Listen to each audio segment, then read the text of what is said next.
Bismillahirrahmanirrahim. Assalamualaikum warahmatullahi wabarakatuh. Ya, selamat siang wargi sehat Majalaya. Bertemu lagi bersama kami tim PKRS RSUD Majalaya. Oke, di acara Bisa episode yang ke-24 ya.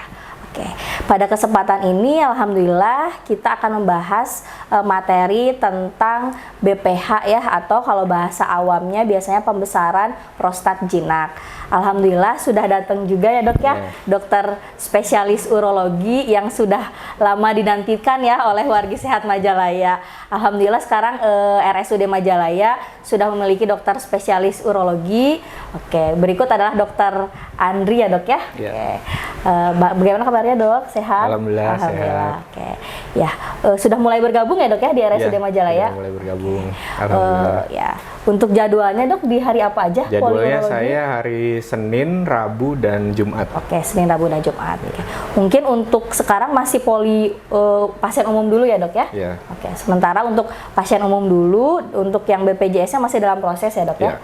Mudah-mudahan secepatnya bisa menangani ya, pasien ya BPJS. betul sekali. Soalnya lumayan banyak nih dok pasien-pasien urologi di Majalaya ini. Saya kan sering di lapangan ya dok ya, seperti di IGD gitu. Banyak pasien keluhan dengan pembesaran prostat, kemudian dengan batu ginjal dan lain-lain. Kasihan kan dok ya kalau dari Majalaya lumayan jauh gitu untuk akses ke rumah sakit yang lain gitu. Jadi banyaknya pasiennya dirujuk. Mungkin kalau misalkan sudah ada poliurologi jadi wah pada seneng gitu, nggak usah jauh-jauh lagi ke rumah sakit yang lain ya dok ya. Oke, balik lagi ya dok ya, kita sekarang mau membahas tentang materi pembesaran prostat jinak. Sebenarnya pembesaran prostat jinak itu termasuk penyakit yang seperti apa ya dok ya? Jadi sebetulnya sebelum kita menjelaskan pembesaran prostat jinak, kita harus tahu dulu kelenjar prostat itu apa sih. Betul. Jadi kelenjar prostat itu merupakan kelenjar pada laki-laki. Dia posisinya itu ada di bawah leher kandung kemih dan mengelilingi uretra. Uretra itu adalah saluran yang menghubungkan dari kandung kemih ke luar gitu. Jadi air kencing itu lewatnya ke situ. Nah, prostat ini fungsinya adalah untuk memberi nutrisi untuk sperma. Jadi kelenjar prostat ini hanya ada pada laki-laki. Perempuan tidak ada kelenjar prostatnya. Nah, kalau jika terjadi suatu pembesaran prostat jinak atau kita sering istilah medisnya itu BPH, benign prostate hyperplasia. Nah, itu prostatnya itu akan karena ada pembesaran, jadi dia menekan uretranya sehingga air kencing itu tidak bisa lewat sebagaimana seharusnya gitu. Jadi seperti terhimpit gitu. Nah, ini pembesaran kelenjar prostat ini biasanya hampir 50% terjadi pada laki-laki usia 50 tahun. Untuk laki-laki pada usia 80 tahun ke atas itu kejadiannya itu sekitar 75%. Banyak juga ya dok ya? Ya banyak. Jadi memang biasanya keluhannya itu awal-awal pasien itu merasa kencingnya nggak enak gitu. Entah itu bisa pancaran kencingnya yang melemah, kencingnya menjadi lebih sering, atau terbangun malam hari untuk kencing lebih dari 2 kali. Lalu ada juga biasanya pasien harus mengedan kuat untuk kencing gitu. Itu karena apa? Karena si saluran uretranya, saluran kencingnya kesumbat oleh prostat itu, pembesaran prostat. Dimana ini kalau prostat itu ditanya penyebabnya apa sih dok? Ya hormonal ya, dari testosteron gitu. Bisa dicegah nggak dok? Kalau prostat ini sejauh ini tidak bisa dicegah ya, itu seperti uban, istilahnya uban. Orang yang sudah tua kan akan beruban, dan uban itu tidak bisa kita cegah kan, paling bisa kita cat gitu. Nah itu sama pembesaran prostat pun seperti itu. Jadi pada laki-laki usia 50 tahun biasanya sudah ada muncul tuh gejala prostatnya. Gejalanya itu macam-macam.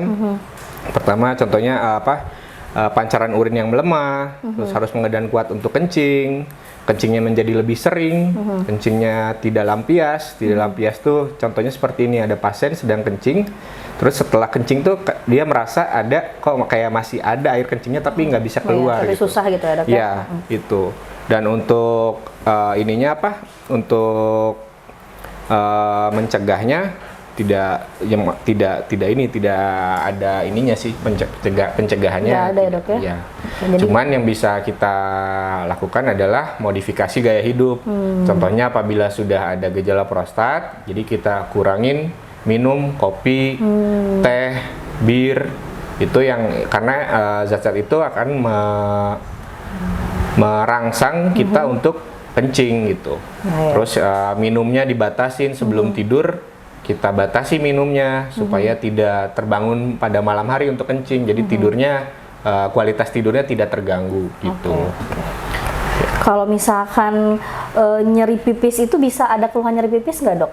Bisa, kadang-kadang ada beberapa pasien ya keluhannya nyeri kencing atau kencingnya nggak enak ketika kita lakukan pemeriksaan fisik, contohnya dengan colok dubur, kita raba prostatnya agak besar, lalu kita lakukan USG urologi, nanti kita nilai volume prostatnya biasanya membesar. Dan itu untuk terapinya tidak semua pasien prostat itu harus dioperasi. Oh iya, ada terapi yang lain ya, Dok ya? Ya, jadi ada macam-macam. Kita nilai dulu pasiennya, apakah pasiennya masih bisa kencing atau enggak, terus kencingnya bagaimana. Apabila pasiennya masih bisa kencing, kita bisa terapi dengan watchful waiting, kita lihat ininya, atau kita lakukan terapi medikamentosa dengan obat. Apabila nanti kita nilai kan ada namanya itu IPSS, International Prostatic Symptom Scoring. Jadi nanti pada saat pasien datang sebelum dapat obat, kita nilai IPSS-nya. IPSS itu ada yang mild atau ringan, ada moderate, ada severe. Nanti kita nilai dari 1 sampai 7 itu ringan gejalanya, 8 sampai 19 itu sedang, 20 sampai 35 itu berat. Nah, nanti kita nilai, misalnya contohnya pada saat pasien berobat, misalnya skor IPSS-nya sedang gitu, moderate. Setelah itu kita terapi. Kita terapi, nanti ketika pasiennya kontrol, kita nilai lagi IPSS-nya. Apabila skor IPSS-nya menurun menjadi keringan, maka dilanjut obat. Tidak usah operasi. Tapi kalau misalnya pasien dengan gejala pembesaran prostat jinak, pasiennya tidak bisa kencing, tidak bisa kencing sama sekali, kesakitan, sehingga harus pasang kateter. Nah, itu sudah merupakan indikasi untuk operasi. Indikasinya pun ada macam-macam. Yang pertama, gagal medikamentosa, misalnya kita lakukan pengobatan, tetapi gejalanya tidak berkurang. Terus yang kedua, apabila pasien-pasien prostat dengan adanya batu pada kandung kemih, walaupun pasiennya masih bisa kencing, itu sudah menjadi indikasi absolut untuk operasi prostat. Gitu. Kenapa sih, Dok, bisa dari gejala prostat bisa jadi ada batu di kandung kemih? Nah, itu karena endapan urin. Endapan urin tadi, jadi kan urinnya harusnya kalau orang normal ya, misalnya ini kandung kemih, ketika kita kencing itu kosong. Namun pada pasien-pasien prostat yang gejala pembesaran prostat jinak itu, biasanya volume kencingnya misalnya segini, anggaplah 300 cc. Dikencingin itu nggak sampai kosong, jadi masih ada sisanya. Nah, itu yang biasanya pasiennya gejalanya kencingnya tidak lampias. Nah, endapan urinnya itu bisa menjadi batu pada kandung kemih. Kalau udah ada batu sih kita lakukan operasi ya, sudah bukan tempatnya lagi untuk dilakukan medikamentosa gitu. Terus, Dok, gini, misalkan pasiennya nih udah dikasih obat, tapi perjalanan penyakitnya masih tetap bisa nggak, Dok? Atau dengan obat itu bisa menghentikan pembesaran prostatnya? Tidak, kalau untuk sebetulnya obat prostat tuh ya ada berbagai macam ya. Contohnya yang biasa kita urologi lakukan, kita berikan alpha blocker. Alpha blocker itu fungsinya itu bukan untuk mengecilkan volume prostatnya, tetapi misalnya ini uretranya yang kejepit oleh ini kelenjar prostat, ini uretra, dia kan pembesar, dia menjadi nyempit gitu. Nah, alpha blocker itu fungsinya adalah untuk merelaksasikan otot-otot pada ini sehingga air kencingnya masih bisa lewat gitu. Ya, Dok, ya, Tapi itu kalau alpha blocker fungsinya bukan untuk mengecilkan prostat. Ada lagi golongan obat yang namanya 5-alpha reduktase inhibitor atau 5-ARI. Nah, obat ini itu ada fungsi untuk mengecilkan prostatnya. Tapi itu sekitar nggak cepat itu, 6-12 bulan akan menurunkan sekitar 20% dari volume prostatnya gitu. Jadi untuk prostat-prostat yang ukuran prostat yang besar, bisa dari 80 cc, apabila kita apalagi sudah ada protrusi atau tonjolan prostatnya ke kandung kemih, itu biasanya untuk medikamentosanya biasanya kalau di literatur sih suka gagal gitu medikamentosnya. Jadi terapinya operatif.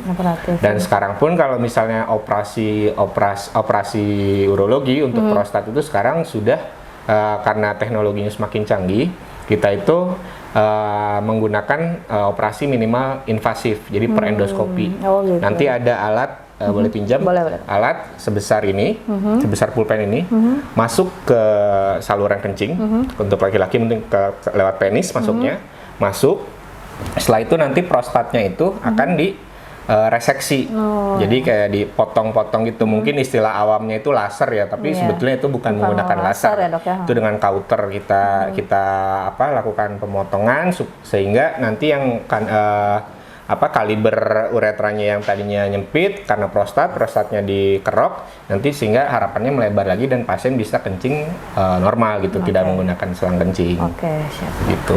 Terus ada yang pernah nanya juga, Dok, katanya kalau misalkan udah dioperasi bisa muncul lagi nggak, Dok, si prostatnya bisa itu? muncul lagi, itu sekitar tapi itu dalam waktu yang lama ya, sekitar 10 tahun itu masih ada kemungkinan 5-10 tahun bisa jadi lagi gitu ya, Dok, gitu. ya? Keluhan yang sama karena, lagi gitu karena kan itu kan hormonal ya, jadi selagi kita memproduksi testosteron masih bisa prostatnya membesar lagi gitu. Tapi itu kan jaraknya lama, 5-10 tahun, tidak langsung dalam beberapa bulan kambuh lagi, tidak gitu. Terus katanya ada dua pilihan kan, Dok, ya? Kalau dulu kata orang boleh diangkat prostatnya atau diambil sedikit aja, itu bagusnya kayak gimana ya, Dok, ya? Bagusnya kalau kita melakukan operasi, kita misalnya saya sebagai dokter urologi, ya ketika melakukan operasi harus tuntas, jadi nggak diambil sedikit aja, kita lakukan semaksimal mungkin reseksinya. Yang memang nanti, bisa ya, Dok, ya, untuk pasien itu ya. Ya, dan kita kan nanti kan pada saat intraoperasi kita menilai juga nih prostatnya. Nanti kita setelah kita lakukan reseksi pemotongan prostat itu kita lakukan tes kencing juga. Kita lakukan tes kencing, kalau misalnya sudah bagus, sudah operasinya dihentikan gitu. Jadi tidak, sebetulnya nggak diambil sedikit, jadi walaupun tidak semua prostatnya diambil ya itu. Karena kan operasinya per endoskopi ya, dengan minimal invasif. Jadi tidak ada sayat-sayatan, tidak ada jahit-jahitan, tapi memang untuk perawatan pasca operasinya itu pasien harus tetap dipasang kateter dulu, pasang selang dulu, sekitar 2-3 hari, dan kita lakukan irigasi. Irigasi itu fungsinya itu untuk membilas ada sisa-sisa darah. Takutnya kalau tidak diirigasi nanti ada perdarahan sedikit, itu menjadi menggumpal, jadi bekuan darah, itu bisa jadi nyumbat lagi. Gitu. Iya. Kalau misalkan untuk membedakan ini jinak atau ganas gimana, Dok? Kalau membedakan jinak atau ganas, pertama kita dari anamnesis dulu, dari tanya ke pasiennya, wawancara dengan pasien, apakah ada keturunan kanker prostat atau tidak. Lalu nanti kita lakukan pemeriksaan fisik. Biasanya pada saat kita colok dubur untuk meraba prostat dengan jari kita, masukkan jari ke anus pasien, itu kita raba, kita nilai. Ini prostatnya pembesarannya berapa buku jari. Lalu kita lihat apakah simetris atau tidak, ada nodul atau tidak. Biasanya kalau yang kanker prostat itu prostatnya itu ketika kita lakukan colok dubur, dia tidak akan halus permukaannya, akan berbenjol-benjol. Karena dari patofisiologinya kanker prostat itu munculnya itu dari sel-sel yang perifer, gitu. Jadi kalau dari pemeriksaan fisik kita lakukan colok dubur itu penting untuk urologi ya, dengan kita raba. Apabila kita mencurigai ini suatu kanker prostat, kita lakukan cek PSA adanya, prostat spesifik antigen ya, itu lebih panjang lagi perjalanannya. Mungkin, dan untuk menegakkan diagnosisnya untuk kanker prostat itu kita lakukan biopsi prostat. Nanti ada jarum dengan guiding USG, biasanya nusuk ke prostat, kita ambil sampelnya. Kalau misalnya pasiennya ternyata kanker prostat, itu nanti terapinya akan berbeda. Jadi kalau pembesaran prostat jinak, kita tidak curiga ada ke arah prostat, ke arah kanker prostat, kita lakukan tindakan operasi, kita lakukan ini pemeriksaan patologi anatomi ke laboratorium. Apabila hasil ternyata adalah pembesaran prostat jinak, udah terapinya selesai sampai situ.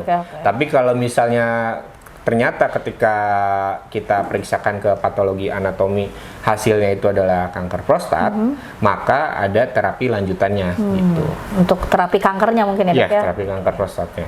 Jadi kalau misalkan yang pembesaran prostat jinak, jika udah selesai tindakan atau operasi, udah selesai berarti ya, Dok ya? Selesai, Nggak perlu sudah. ada pengobatan lagi yang harus Tidak ada, diminum jadi, atau iya. apa, nggak ada ya? Ya gitu. Jadi kalau misalnya tadi seperti yang saya jelaskan tadi, kalau misalnya pasien pembesaran prostat jinak masih bisa kencing dan masih bisa diobatin, itu pasiennya minum obatnya jangka panjang. Jadi mungkin seumur hidup minum Harus obat. terus minum gitu. obat ya, Dok? Ya, minum obat.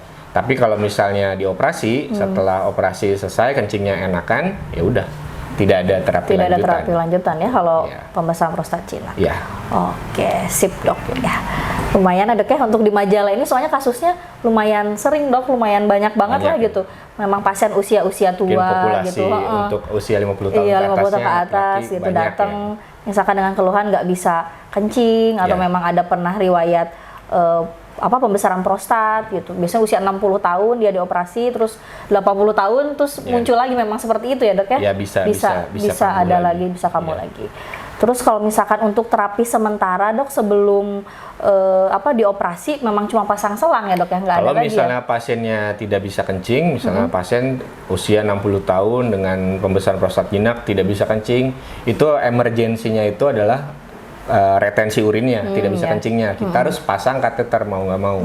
Karena kalau tidak dipasang kateter, urinnya nggak akan keluar dan pasiennya pasti akan sangat kesakitan. Jadi langkah utamanya kalau misalnya datang pasien tidak bisa kencing ke UGD, kita lakukan pasang kateter gitu untuk penanganan awalnya, dan nanti setelah terpasang bisa di refer ke poliurologi. Nanti dokter urologinya akan periksa dan lakukan USG. Apabila ada indikasi untuk operasi, maka akan dilanjutkan dengan operasi gitu. Oke, sip, Dok ya. Untuk perawatan pasca operasinya insya Allah tidak akan lama, 2-3 hari. 2-3 hari, kalau misalnya sudah tidak ada masalah, pasiennya bisa pulang. Dilepas selang kencingnya dan Dilepas, pulang. oke. Jadi perawatannya masih di rumah sakit berarti ya, Dok Ya, ya? perawatannya 2-3 hari yang pakai selang kencing, setelah beres selesai, dilepas di rumah, udah nggak usah pakai selang kencing lagi ya, Dok ya? betul, Bisa betul. langsung normal lagi ya, Ya, kencingnya. insya Allah. Oke, sip ya. Begitu ya wargi sehat Majalaya, ternyata menarik juga ya mengenai tentang pembesaran prostat jinak ini. Mungkin sekian ya, Dok ya, penjelasan materi tentang pembesaran prostat jinak. Ada ini nggak, Dok? Ada statement terakhir mungkin untuk warga-warga wargi sehat Ya, mungkin Majalaya. nanti kalau sudah BPJS-nya sudah aktif di Majalaya, bisa melayani untuk operasi betul. prostat dengan minimal invasif gitu. Jadi tidak ada luka belekan, tidak ada sayatan, tidak ada jahit menjahit, menggunakan alat canggih, kamera, nanti bisa dilakukan operasi di Majalaya, sudah bisa dilakukan gitu. Oke, untuk alat-alatnya juga ada ya, Dok ya? Alat-alatnya sudah ada, dan ini pun bisa memakai BPJS berobatnya. Iya, Gitu. betul sekali. Ya, oke. Terima kasih teman-teman semuanya. Assalamualaikum warahmatullahi wabarakatuh. Selamat siang. Terima kasih, Dok. Ya, sama-sama.